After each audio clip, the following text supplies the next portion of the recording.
तो आज के इस भाषण के विषय में हमने एक ऐसे विषय को चुना है जो कि समाज के संवेदनशील विषयों में से एक है। जी हाँ, हम बात करने जा रहे हैं बेटी बचाओ बेटी पढ़ाओ अभियान की।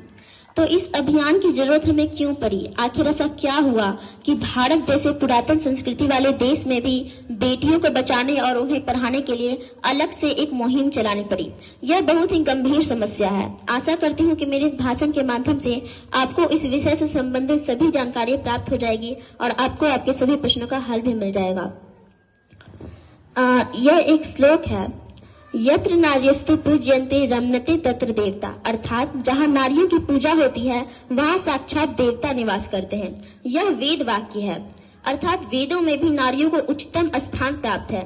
किंतु सदियों से नारी अत्यधिक अत्याचार और शोषण का शिकार होती चली आई है।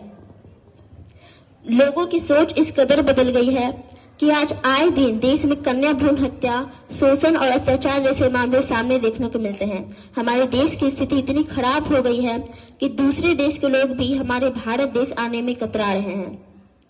आज हमारे 21वीं सदी के भारत में जहां एक और चांद पे जाने की बातें हो रही हैं, वहीं दूसरी तरफ हमारे घर की बेटियां, हमारे भारत की बेटियां अपने घर से बाहर निकलने में भी कतरा रही है। स्वामी विवेकानंद जी कहते थे कि जिस देश में महिलाओं का सम्मान नहीं होता उस देश की प्रगति कभी हो ही नहीं सकती।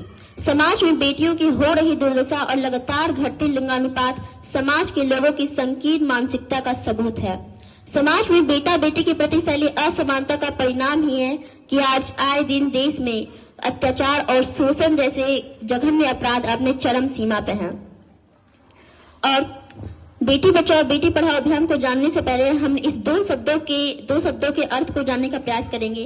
अर्थात लोगों ने बेटियों की क्षमता और उनकी क्षमता को जाने बगैर उन्हें गर्भ में ही अर्थात जन्म के बाद भी मारना चालू कर दिया है, जिस कारण आज उन्हें बचाने की आवश्यकता पड़ी है।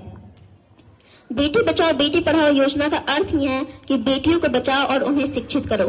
इस योजना का उद्घाटन माननीय श्री प्रधानमंत्री नरेंद्र मोदी के द्वारा हरियाणा राज्य के पानीपत जिले में किया गया था और यह उद्घाटन 22 जनवरी 2015 को किया गया था। बेटी बचाओ बेटी पढ़ाओ योजना हमें इसलिए चलानी पड़ी क्योंकि बेटी को बचाने और बेटी को पढ़ाने सबसे बड़ा हाथ उनके माँ बाप का होता है। अधिकतर माँ बाप जो है वो पढ़े लिखे नहीं होते, जिस कारण वो बेटियों को एक अभिशाप मानते हैं, लेकिन बेटियां अभिशाप नहीं है। अगर उन्हें अच्छे संस्कार दिए जाए, अगर उन्हें अच्छी तरह से शिक्षित किया जाए तो बेटियां भी वो हर काम कर सकती है जो एक बेटा कर सकता है। आज ऐसा कोई भी क्षेत्र नहीं है जिसमें बेटियों ने अपना कर्तव्य ना निभाया हो, चाहे वो बेटियां आज प्लेन उड़ा रही है, बेटियां आज ट्रेन भी चला रही है, बेटियां अपने घर को संभालने से लेकर बाहर तक का काम कर रही है। इससे हमें पता चलता है कि बेटियां किसी से कम नहीं हैं।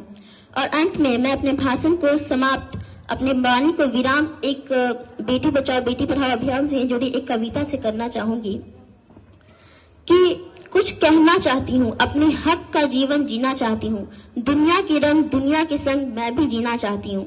माँ मैं तेरी कोख में आई फिर क्यों जन्म न ले पाई, न जाने कैसे कोई मेरा मर्म मेरी कब्र बन गया कैसे तेरा गर्भ।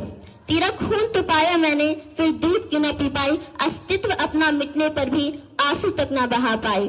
दुर्दशा मेरी देखकर तो ब्रह्मा भी पछताया होगा, संग मुझे ले जाते हुए यमराज भी थरथराया होगा। जन्म लेने दो मुझे भी बेटे से बढ़कर दिखलाऊंगी, धरा की सुख क्या चीज है तो आसमां के तारे लाऊंगी। अगर बेटी को मरवाओगे ममता माँ की कैसे पाओगे, खो जाएगा कहीं बहन का प्यार दुलार किस पर बरसाओगे। अंतिम संदेश यही है मेरा, बचा लो जीवन अजन्मी बिटिया का, अस्तित्व वरना मिट जाएगा इस दुनिया से मानव का, अस्तित्व वरना मिट जाएगा इस दुनिया से मानव का। धन्यवाद।